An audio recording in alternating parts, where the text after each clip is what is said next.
Hello and welcome to cricket Venkatesh. World champion టీమిండియాకి మరొక ఘోరాతి ఘోరమైన పరాభవం చూసాం. 76 రన్స్కి ఆల్అవుట్ అయ్యారు and very good batting track. Nothing in the pitch for the bowlers. అలాంటి పిచ్ మీద దాసోహం అన్నారు. నలుగురు బ్యాట్స్మెన్ మాత్రమే డబుల్ ఫిగర్స్లోకి వచ్చారు. మిగతా వాళ్ళందరూ చాలా తొందరగా అనిపించారు. టార్గెట్ పెద్ద టార్గెటే కాదంటలేదు. 202 వాజ్ ది టార్గెట్. 202 చేయాలంటే దానికి ఒక పద్ధతి ఉంటుంది. పవర్ ప్లేలో 5 ఓవర్స్లో the were reduce to 52 for 5. అక్కడే మ్యాచ్ పోయింది. ఆ తర్వాత కూడా ఎవరైనా కాసేపు నిలబడ్డ ప్రయత్నం చేశారా? లేదు. షాట్స్ కొట్టడానికి వెళ్ళారు, వికెట్లు సమర్పించుకున్నారు. ఇంత unprofessional and totally reckless batting మనం ఎప్పుడు ఎక్స్పెక్ట్ చేయలేదు. వరుసగా 4వ ఓటమి. మనం వరల్డ్ కప్ గెలిచిన తర్వాత 5 మ్యాచ్లు ఆడితే ఒక రద్దయిన మ్యాచ్ పక్కన పెడితే ఐర్లాండ్ చేతిలో 2 మ్యాచ్లు ఓడిపోయాం. ఇప్పుడు ఇంగ్లాండ్ చేతిలో 2 మ్యాచ్లు ఓడిపోయాం. ఇంగ్లాండ్తో సిరీస్ గెలిచే అవకాశం లేదు. ఇప్పుడు లాస్ట్ 2 మ్యాచెస్ గెలిస్తే డ్రా చేసుకోవచ్చు. సిరీస్ గెలిచే అవకాశం పూర్తిగా పోయింది. And defeat by 125 runs. ఇండియాకి ఇది హయ్యెస్ట్ మార్జిన్. ఇంత పెద్ద తేడాతో మనం ఎప్పుడు T20స్లో ఓడిపోలేదు. ఇలాంటి డ్యూబియస్ రికార్డ్స్ మనకి ఒకదాని తర్వాత ఒకటి వచ్చేట్టుగా ఉన్నాయి. మధ్య అంతగా టీం దిగజారినట్టుగా అనిపించింది. దీనికి శ్రేయస్ అయ్యర్ని మనం బ్లేమ్ చేయాలా, లేకపోతే గౌతమ్ గంభీర్ని బ్లేమ్ చేయాలా, team as a whole blame చేయాలా, టీమ్ కాంపోజిషన్, టీమ్ సెలక్షన్లో రకరకాల మార్పులు చేయడం దాన్ని బ్లేమ్ చేయాలో నాకు అర్థం కావట్లేదు. ఫస్ట్ మ్యాచ్ ఓడిపోయారు, కొద్ది తేడాతో ఓడిపోయారు. ఒక బ్యాడ్ ఓవర్ 29 రన్స్ ఇవ్వడం 16th ఓవర్లో, అది బాగానే ఉంది. కానీ ఇది మాత్రం దారుణం. బాగా స్టార్ట్ చేశారు. టాస్ వరుస గెలుస్తున్నాడు. శ్రేయస్ అయ్యర్కి వచ్చిన ఒక గొప్ప సేవింగ్ గ్రేస్ ఏంటంటే ఇప్పటివరకు 5 టాస్లు గెలిచాడు. టాస్ గెలిచి ముందుగా బౌలింగ్ తీసుకున్నాడు. అది కూడా కరెక్ట్ కాదేమో బహుశా, considering the pitch. But first ball బాగా స్వింగ్ అయింది. Harshdeep was swinging like and bowled a maiden over to Buttler. Ball was swinging a lot to Phil Salt rather. కానీ ఆ తర్వాత బౌలర్స్, ఈవెన్ హర్షదీప్ కూడా తర్వాత ఓవర్లు అంత బాగా వేయలేదు. ఫస్ట్ ఓవర్ వేసినట్టు. Harshit Rana went for runs. But లక్కీగా ఏంటంటే Buttler look in great touch. Prince Yadav bowled తన ఫస్ట్ ఓవర్లోనే, ఇంగ్లాండ్లో మొట్టమొదటి మ్యాచ్ ఆడుతూ ఫస్ట్ ఓవర్లోనే బ్యూటిఫుల్ లెగ్ స్టంప్ యార్కర్ వేసి అతన్ని బౌల్డ్ చేశాడు. సో దట్ నిజంగా బట్లర్ అప్పుడున్న స్టేజ్లో ఏం కనిపించిందంటే బట్లర్ ఒక బ్రహ్మాండమైన ఇన్నింగ్స్ ఆడుతూ కనిపించాడు. He was looked in terrific form. So ఆ బ్రేక్ త్రూ వచ్చింది మనకి, బాగానే ఉందనుకున్నాం. తర్వాత కూడా వికెట్లు పడుతూ వచ్చాయి. ఈవెన్ హ్యారీ బ్రూక్ తొందరగా అవుట్ అయ్యాడు. బట్ హర్షిత్ రాణా ఒకే ఓవర్లో 2 బ్యాట్స్మెన్ అవుట్ చేయడం, అది మనకి బాగా అక్కడ అంటే 111 ఫర్ 5 అయింది. ఆ స్టేజ్లో India looked in good touch. But Phil Salt మరోవైపు బ్రహ్మాండమైన ఇన్నింగ్స్ ఆడాడు. ఫిల్ సాల్ట్ 70 చేశాడు. ఫిల్ సాల్ట్ తెలుసు ఎలాంటి అసాల్ట్ లాంచ్ చేస్తారో మనకు తెలుసు. సో ఫిల్ సాల్ట్ ముఖ్యంగా మన స్పిన్నర్స్ ఎక్కువ రన్స్ ఇచ్చేశారు. అక్షర్ పటేల్ అండ్ వరుణ్ చక్రవర్తి కలిసి వాళ్ళు 7 ఓవర్స్లో 84 రన్స్ ఇచ్చారు. 7 ఓవర్స్లో 84 రన్స్ ఇచ్చారు. కోర్స్ స్క్వేర్ బౌండరీస్ చిన్నగా ఉన్నాయి ఆ గ్రౌండ్లో. స్పిన్నర్స్కి అంత ఈజీ కాదు, ఒప్పుకున్నారు. కానీ ముఖ్యంగా Varun Chakravarthy look totally out of sorts. Axar power ప్లేలో ఒక ఓవర్లో ఎక్కువ రన్స్ ఇచ్చాడు, తర్వాత కూడా రన్స్ ఇచ్చాడు. బట్ వరుణ్ చక్రవర్తి టోటల్గా అతను ఇంజరీ నుంచి వస్తున్నాడు. Look totally out of sorts. So ఆ స్పిన్నర్స్ ఇచ్చిన runs, Prince Yadav bowled brilliantly. Harshdeep first over బాగా వేసాడు, మళ్ళీ లాస్ట్లో 20th ఓవర్ బాగా వేసాడు. Harshit Rana went for some runs, but he picked up 2 wickets. వరుసగా 2 వికెట్లు ఒకే ఓవర్లో తీశాడు. Prince Yadav was brilliant.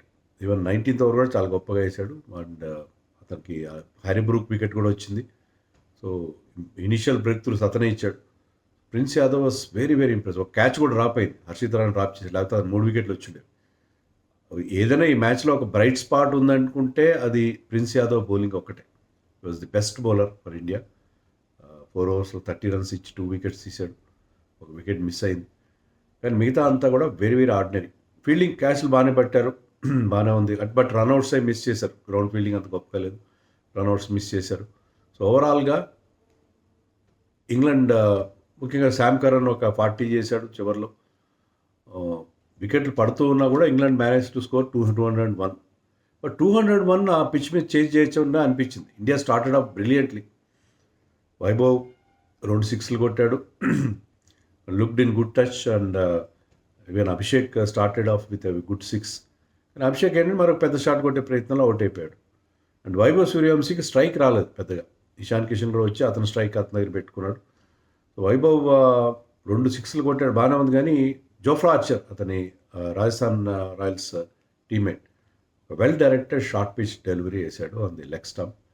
దాన్ని హుక్ చేసే ప్రయత్నంలో కీపర్కి క్యాచ్ ఇచ్చాడు. So Vaibhav scored just 13 runs. So మరొకసారి సెకండ్ ఫెయిల్యూర్, 14-1, 13-1. బట్ కొరాడు definitely will come back. But అతన్ని మనం బ్లేమ్ చేయడానికి లేదు. మిగతా వాళ్ళు మాత్రం ఇషాన్ కిషన్ కానీ శ్రేయస్ అయ్యర్ కానీ ఆ షార్ట్ స్క్వేర్ బౌండరీస్ చిన్నగా ఉన్నాయి కదా, వాటిని టార్గెట్ చేసి సిక్స్లు కొట్టే ప్రయత్నం. Ishan connected well but found the field. Power ప్లేలో స్క్వేర్ లెగ్లో ఒక ఫీల్డర్, థర్డ్ మ్యాన్లో డీప్ పాయింట్లో ఒక ఫీల్డర్ ఉన్నాడు. వాళ్ళని టార్గెట్ చేస్తారు. ఇప్పుడు అలాగే మన శ్రేయస్ అయ్యర్ కూడా ఫ్లిక్ చేసే ప్రయత్నంలో స్క్వేర్ లెగ్ మీద ఉన్న ఫీల్డర్కి క్యాచ్ ఇచ్చాడు. సో వికెట్లు టపటపా పడుతుంది. అక్షర్ పటేల్ని పంపించారు. శివన్ దుబే హెడ్. ఓకే, అక్షర్ పటేల్ స్టడీగా ఆడతాడు. వరల్డ్ కప్లో కూడా చూసాం, 2024 వరల్డ్ కప్లో. బట్ అక్షర్ పటేల్ కూడా చాలా హరీలో కనిపించాడు. 4 కొట్టాడు, ఒక ర్యాంప్ షాట్ కొట్టాడు. బట్ అదే ప్రయత్నంలో అవుట్ అయిపోయాడు. అంటే ఎందుకని అంత తొందరపాటు? సో 5 ఓవర్స్కి 5 వికెట్స్ పోయినాయి. అక్షర్ పటేల్ని టు స్టడీ ద థింగ్స్ పంపిస్తే he also started swinging his bat. And Tilak Varma క్విక్గా రన్స్ చేయాల్సినప్పుడు టెస్ట్ మ్యాచ్ ఆడినట్టు ఆడతారు కొన్నిసార్లు. ఇక్కడ ఏంటంటే అతను he was trying to play too many shots. దాదాపు ఒక సగం పిచ్ వెళ్ళిపోయాడు ఆదిల్ రషీద్ బౌలింగ్లో, విల్ జాక్స్లో Adil Rashid. And almost Jos Buttler stumping fumble చేశాడు. బట్ ఈ మేనేజ్ టు గ్లవ్ కంటే ముందు బాల్ స్టంప్స్కి తగిలింది కాబట్టి అవుట్ అయ్యాడు తిలక్ వర్మ. వికెట్లు వెంటనే టపటపా సైకిల్స్ లాగా పడుతూనే ఉన్నాయి. హర్షిత్ రాణాని శివం దుబే కంటే ముందు పంపించారు. అక్షర్ పటేల్ని పంపించారు. అర్థం. ఇదే ఇప్పుడు గౌతమ్ గంభీర్ రెజ్యూమ్లో మనకు అర్థం కాదు అంటే ఏంటి ఈ సెలక్షన్స్, ఏమన్నా వాట్ బేసిస్, లెఫ్ట్ రైట్ కాంబినేషనా ఏంటి అసలు? లెఫ్ట్ రైట్ కాంబినేషన్ మీకు అంత ఇంపార్టెంట్ అనుకుంటే మీరు why you have filled up the entire team with left handers. So Harshit Rana అంటే ఏమాడతారు హర్షిత్ రాణా? శివం దుబే కూడా వచ్చాడు, వచ్చిన కాసేపటికి వెళ్ళిపోయాడు. ఇనీషియల్గా Jofra Archer bowled beautiful first spell. అతనే డ్యామేజ్ ఇచ్చేసింది, ఫస్ట్లో డ్యామేజ్ చేసినంత Jofra Archer bowled beautiful first spell. And Josh strong కూడా తర్వాత పవర్ ప్లే తర్వాత అతను పిక్చర్లోకి వచ్చాడు. అతను కూడా బ్యూటిఫుల్ స్పెల్ వేశాడు. ఈవెన్ వాళ్ళ స్పిన్నర్స్ కూడా, మన స్పిన్నర్స్ 2 runs ఇస్తే కోర్స్ వికెట్స్ పడ్డాయి కాబట్టి వాళ్ళ spinners were more effective. But still they bowled brilliantly, disciplined lines వేశారు. And England use just 4 bowlers.